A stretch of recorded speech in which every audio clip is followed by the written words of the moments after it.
Esta historia le ocurrió a un ayudante de enfermería, o también como se le conoce en algunas regiones, un auxiliar de enfermería.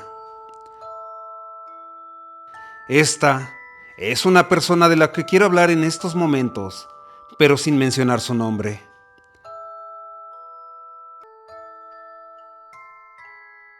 Este sujeto trabajaba en un hospital a las afueras del estado de Guadalajara, en México.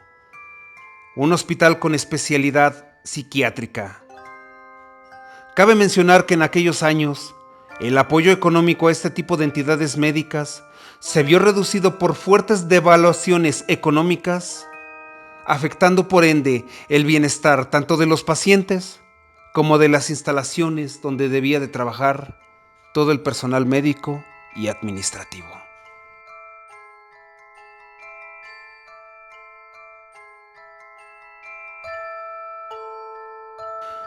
Fue un mes de octubre de esos años cuando en una de esas habitaciones llegó un paciente con claros problemas psiquiátricos. Un nuevo paciente, el cual estaría en la habitación 27.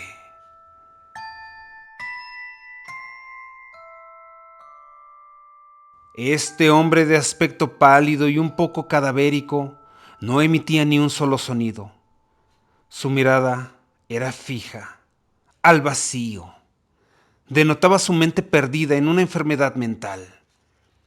Era particularmente raro observar a ese paciente, siempre en silencio, siempre con mirada fija, siempre sin movimientos.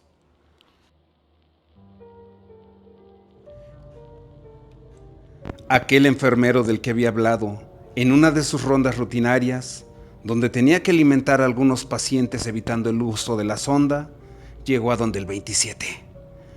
Olvidaba decir que muchas veces el personal del hospital llamaba a los pacientes simplemente con el número de su habitación.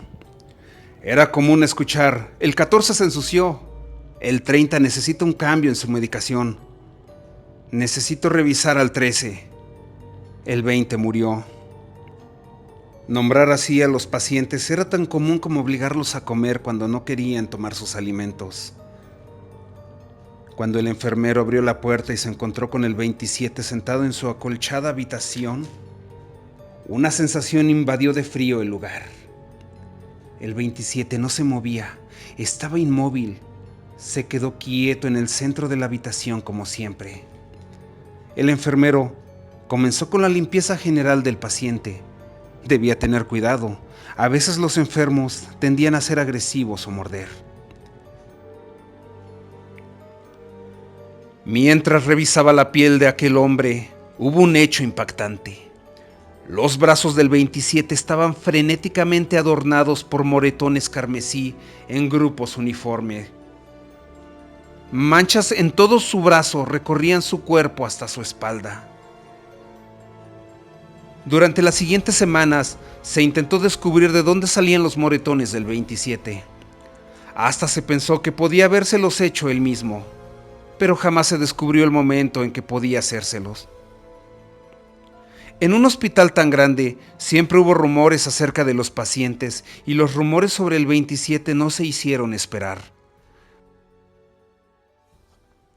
Hubo hasta personas que aseguraban que los moretones del paciente eran provocados por algo sobrenatural, por un duende que le provocaba esas heridas al desdichado hombre.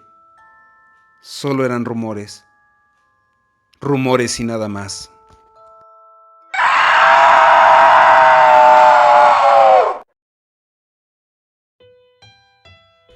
Así pasaron algunos meses y la crisis económica del país creció.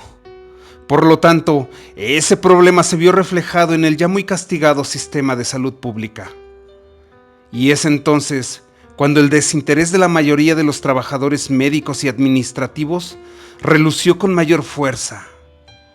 El abandono de los enfermos mentales creció y la indiferencia fue el pan de cada día. A pesar de lo anterior, algunos trabajadores afectados debían continuar con su rutina, y aunque no lo hacían con la regularidad necesaria, en ocasiones debían checar a los pacientes por cuestiones éticas.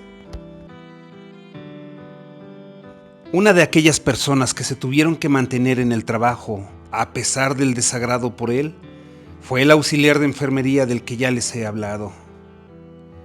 A regañadientes limpió el desastre que había dejado el número 26, un anciano algo desagradable y mal hablado. Inmediatamente comenzó con el 27. Se acercó a su puerta y sin sorpresa, ahí estaba, sentado en el centro de la habitación como siempre. Un aire de indiferencia poseyó al enfermero y estaba a punto de hacerle un chequeo general cuando de pronto su atención se fijó en el rostro del enfermo. Una expresión de angustia y sufrimiento se mostraba en el hombre, mientras una lágrima rodaba por su mejilla izquierda. Y paulatinamente el enfermero se dio cuenta que bajo la camisa de fuerza que a veces ponían al paciente había un bulto. Una joroba que se mostraba sostenida en la espalda del enfermo que repentinamente se movió.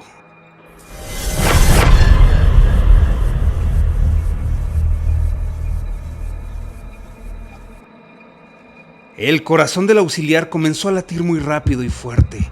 Su garganta se dilató por el miedo ante semejante imagen. Con miedo y a la expectativa, retiró la camisa de fuerza y dejó al descubierto aquella cosa que se ocultaba bajo esta. Casi no podía creerlo. Aferrado a la espalda del 27, había una criatura de piel blanca de aproximadamente el tamaño de un pequeño gato. Sus manos tenían delgados dedos aferrados a la carne del paciente y su cara blanca mostraba una nariz pequeña y unos ojos rojos que se movían de lado a lado mientras mordía a su presa con esos cientos de diminutos dientes, provocando los moretones que nadie sabía cómo habían aparecido.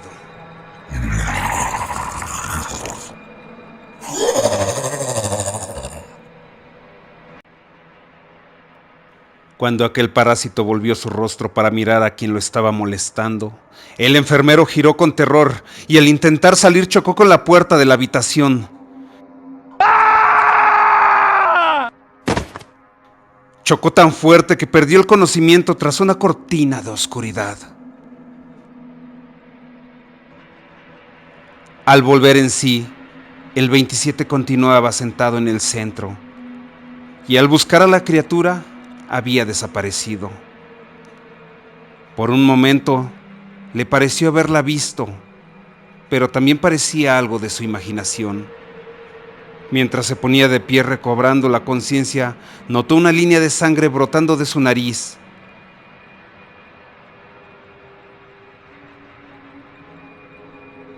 Una voz, proveniente de algún lugar, le dijo: "Me gustas". El enfermero salió de la habitación aún con el corazón sumergido en el terror.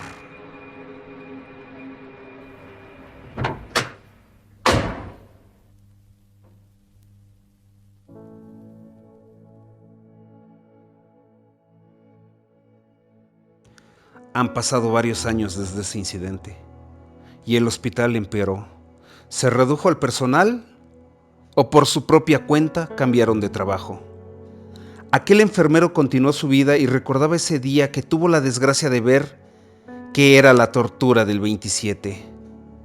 Sin embargo, la vida sigue, con sus altas y sus bajas. Y la vida de aquel hombre pudo haber sido como cualquier otra. Pero hubo un problema, ya que en su edad adulta, o en el ocaso de su vida, mejor dicho, una mañana, aquel viejo, ex ayudante de enfermería, se dio cuenta de que en su brazo derecho aparecían varios moretones, color carmesí.